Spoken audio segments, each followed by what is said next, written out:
Good morning. We're gonna move some cattle, but I just thought I'd say, look at this graze line. I think I hit this just about perfectly. Very satisfying. A lot of trampled, and the cattle got as much as they wanted, and they left a lot behind, which is important because this field was newly disced and drilled last year, and I've noticed that it is more prone to getting hard when it dries out than like the rougher ground that I fed hay on. But look at this graze line. So we're gonna move them into this, and you can see we got great diversity of species here. We got some stuff that's going to seed, some younger grass, understory of clover, just a hair of alfalfa here and there, not too much, and a couple of pretty purple flowers. I don't know what that is, but they look nice. So we're gonna move the cattle, and I'm kind of messing with them because I normally move them. I wasn't paying attention. I just to show up what a creature of habit these cattle are. I normally have the reel open over there and let them out, but I was daydreaming and I set it up backwards, so now they're waiting for me at the wrong corner. So we might have to go back and get them. Yeah, I've just been talking to a few of my fellow young farmers here. I mean, young being relative. We'll say we're all young relative to average farmers. And the rain has been kind of nice this year for grazing. Not so nice for haymaking. Doug and I have only cut, I'd say, I don't know, 10 acres of hay, plus or minus. We just haven't had 3 good days in a row to put hay up. So I don't know what that means, but on the upside, I have grass coming out of my ears, which is a good thing.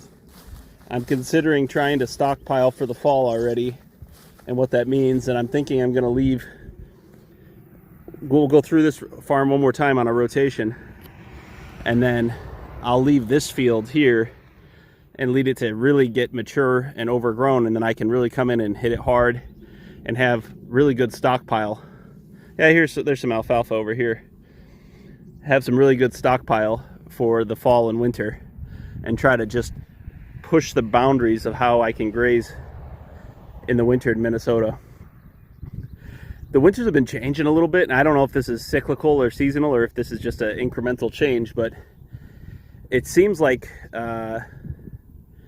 spring and summer is starting a little later, and fall is ending a little later, and so Christmas time has been more mild in the last several years, and then it just kind of drags further into the spring. Whatever that means, it just means, you know, I'm going to look at the past 5 years as a pattern and try to adjust for it.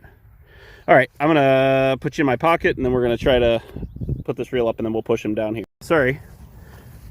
One of these days I'll get back to editing photos or videos properly, but I just seem to lack free time as the older I get. I don't know.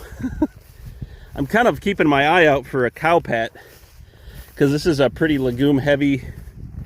Yeah, see, this is a little loose for my liking, but I planted the legumes just a little too heavy in this field, so I'm hoping over time they'll balance and thin out. But look at the trample here. Yeah, good black dirt underneath, but covering up the ground with all of this turn into better dirt. And these guys they'll figure out what I'm looking for here shortly. It's interesting how the further I've gotten into this, the sooner I think about winter. I've started thinking about winter now. We're getting to the end of... Oh, hang on a second.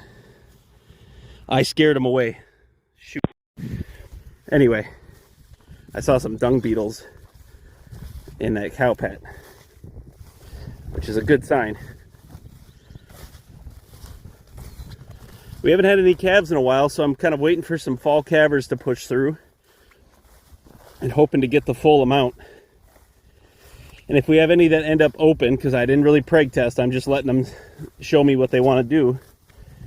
I got to decide if I give them 2 tries or if I just am as ruthless with cattle as I am with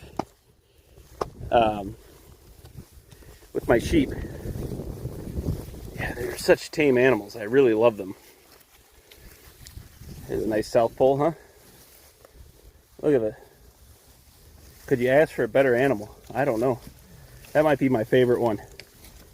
Come on, guys.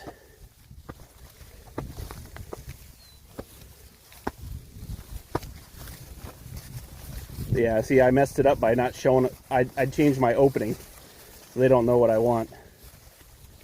It's all right. This black one's kind of turned into my lead cow, even though she's my least favorite because she's pretty heat intolerant and she's got a higher fly load than everyone else.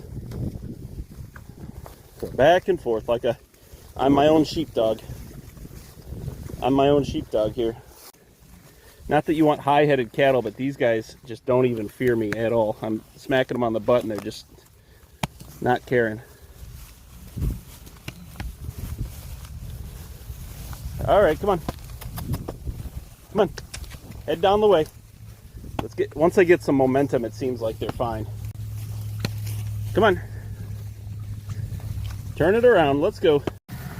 Okay, they see the opening. Now we can watch them disappear into the tall grass, which is really the reward of doing this stupid thing. Yeah, there they go. We'll watch the calves disappear.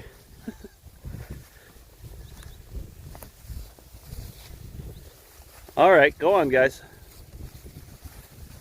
And off they go. I do love putting animals into fresh grass. Look at that.